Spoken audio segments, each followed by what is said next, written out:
As Iran launches retaliatory strikes on U.S. bases across the Gulf, hitting targets in Bahrain, Qatar, Kuwait, and the UAE, the world is asking a critical question.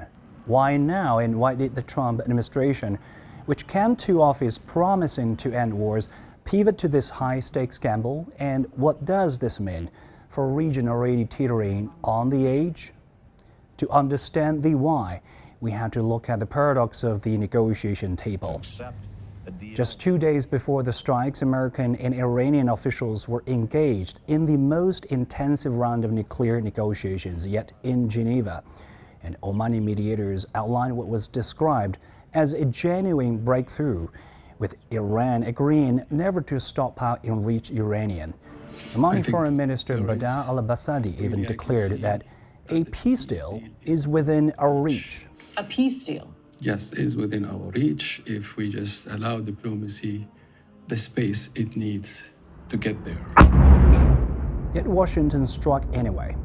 Experts say the nuclear talks were never genuinely designed for peace. Rather, I think it provides just the cover for the final joint military operations of the United States and Israel against Iran. Senior fellow at the Harvard. Just days before, critics called the mediation a prelude to the military operations. I don't think that this diplomatic track is real any more than it was last June.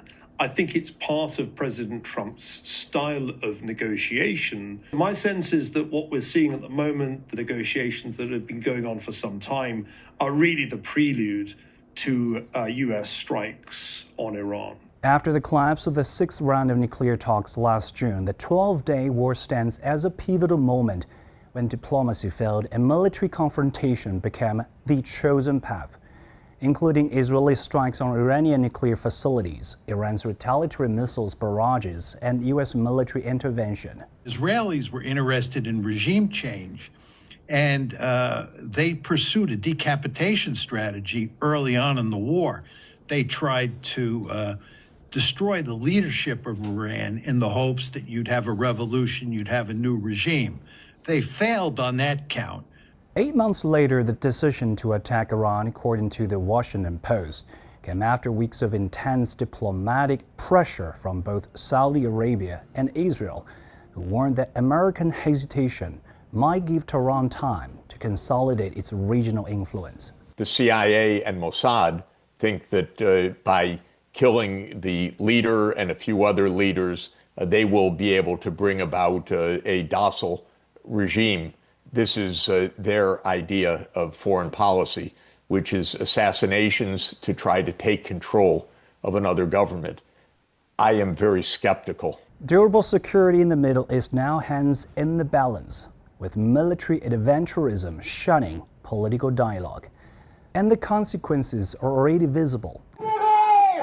Iran is vowing revenge, and its proxies, like the Houthis and Hezbollah, may open a multi-front war that transforms a state-to-state conflict in a region of free-for-all.